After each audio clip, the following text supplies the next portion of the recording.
দুষ্কৃতকারীদের সন্ত্রাসী কার্যকলাপ উপেক্ষা করে ছামনু বাজারে বামফ্রন্ট প্রার্থী জিতেন্দ্র চৌধুরীর সমর্থনে অনুষ্ঠিত হলো সভা। শুরুতে অনুষ্ঠিত হয় মিছিল। প্রচুর মহিলা পুরুষ গেরুয়া বাহিনীর ভয় ভীতি হুমকিকে উপেক্ষা করে সামিল হন দীপ্তমান মিছিলে।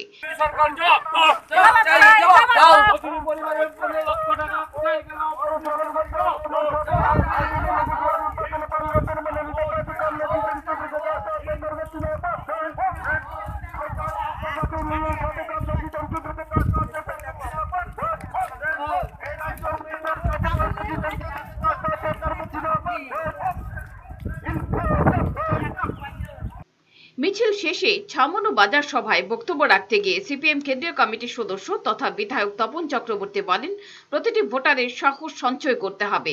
নিজের ভোট নিজে দেবার সাহসে তৈরি হন ভোটাররা। কেন্দ্রের বিজেপি সরকারকে হটাতে, দেশে বাম গণতান্ত্রিক শক্তিকে মজবুত করতে রাজ্যের বামফ্রন্ট প্রার্থীদের জয়ী করার আহ্বান জানান তিনি।